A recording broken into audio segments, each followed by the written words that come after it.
Hey everyone, welcome back to Toyota Duo. My name is Josh, and today I'm going to be going over how to turn on and off your adaptive cruise control, otherwise known as dynamic range cruise control or radar cruise. There's a couple different versions of it, but these are standard with it because I have Toyota Safety Sense 2.5. It's going to be standard on the 5th generation Toyota RAV4. I've got a 25 RAV4 Limited and an XLE over here. We're going to start with the Limited because it has a 12.3 inch screen in it, and then I'll take you over to the XLE with the 7-inch multi-informational display so you can see how that works.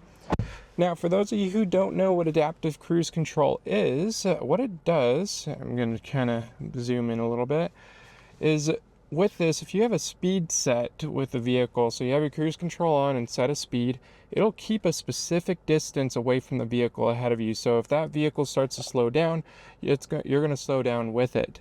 You can change it with Toyota Safety Sense 2.5. You can adjust the distance, which is going to be this button here. So you press that to change it from farthest to closest, and I'll show you demonstrations of that here in a second, or at least on the screen. But let me show you what other buttons we're going to be using. So we got our set button, resume, cancel, and this is your cruise control button. That's actually your on and off button. You notice there's no on and off button specifically. That's what this button is here. This is also the same button you use to switch it to regular cruise, and I will show you how to do that. Now, that's pretty much all the buttons we're going to be using today, so let's get started and show you how to do it. Now, if I press this button here, like I said before, it is going to turn on your adaptive cruise, and try and get the camera up there. So press it once, little green light pops up that looks like that same symbol that was on the button. Radar cruise active, please pay attention to other vehicles is what it said. Pay attention, yeah, other vehicle. Yeah, please pay attention to other vehicle. Okay, yeah, English on that one. But anyways, now that it's active, I can actually change the distance between the vehicle ahead of me and myself. So if I press this button here, you can see I can do 3, 2, and 1 car length is what I like to say, but it's not necessarily an exact car length. It really depends on how fast you're driving. So if you're going 80 miles an hour, maybe a little bit farther away than it would be if you're driving 30 to 40 miles an hour, but they're still pretty close. But with that in mind, 3 being the farthest, 1 is the closest. So if you want to get a little bit closer to people because people keep cutting you off, put it at 1 or 2, and maybe you won't have so many people just pulling out in front of you. Because again, if somebody pulls out in front of you, your car is going to keep a specific distance away. So it's going to slow down again to make sure it is that specific distance away if you're too far out. So I particularly like to use this when I'm on a long road trip. Helps with the driver fatigue because I don't have to worry about pressing the brake and the gas so often. But anyways, to each their own on that one.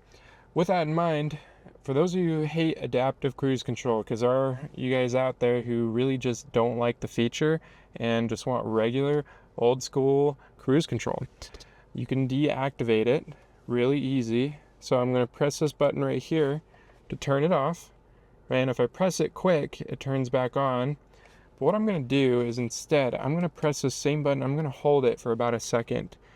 So if I press and hold it, keep holding, now you notice it's switched and it says constant speed control ready, and even the picture, the emblem, just changed. So no longer does it have the little car next to it. It just has the tachometer in there, or the speedometer looking thing, right? With a little arrow on it. So now it's regular everyday cruise control. It will not slow down for you. It does not keep a specific distance between you and the vehicle ahead of you. So keep that in mind.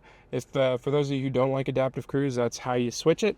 And let's hop into the XLE so we can show you how to do it in that one too. So okay, now that we've hopped into the XLE, I can show it to you on the 7-inch multi-informational display. It's really straightforward. It's the same exact buttons that were on the Limited or XLE Premium, standard across the board on the 5th gen. They're going to be over here on the right side. You can press this again, turn it on and off. But mainly what we're doing in this one is we're showing you where the emblems are and what they look like. So if I turn the cruise control on, see it says radar cruise active, please pay attention to other vehicles. So the Limited says vehicle, the XLE says vehicles. So I don't know, keep that in mind. This is a little fun fact. But at the top left here, you're going to see the adaptive cruise control symbol. So if I press it to turn it off, you see it goes away, press again, and it turns on. Now, with that in mind, if you do want to switch it from adaptive to regular cruise, it's that same process. Turn it off and press and hold it instead. You'll notice that this time it didn't actually say constant speed control ready. What it did is, if you notice in that top left corner there, I'm going to try and get you a little bit closer, it changed the picture only. So you'll notice that the picture changed. Then there's no longer a little car next to it. It's just so this is adaptive, right? Radar cruise active. Now I turn it off, I'm going to press and hold it, and now the only thing that happens is the picture changes to let you know that you're just using constant speed control. So it's not going to slow down for you, it's not going to keep a specific distance between the vehicle ahead of you and yourself. So now with that in mind too, if you have your adaptive cruise, we'll turn that back on, and then the same button will change the distance between you and the vehicle ahead of you. So if I press it, you'll notice those blue lines are in the top left corner, right up there. I apologize for that glare. You'll see here, 3 being the farthest, 1 being the closest. So now, for those of you who made it to the end of the video, again, like I said, if you have your adaptive cruise active with the lane tracing assist, your lane centering will also kick in. It'll keep you centered right in the middle of the lane. It's really cool too, because it can just follow the preceding or the car ahead of you, preceding vehicle. I think that's the term. But if a line drops off or whatever it is, it can still keep you centered. So, but those two have to be used in unison for that particular feature to be working. So, but anyways, that's a quick how-to on how to use your adaptive cruise control, and particularly how to turn it on and off and switch it to constant speed control, regular cruise control. But I hope that was helpful, and if you guys have any other questions, drop them down below, and look forward to helping you out in the next video. And oh, don't forget to like, share, and subscribe. Thanks.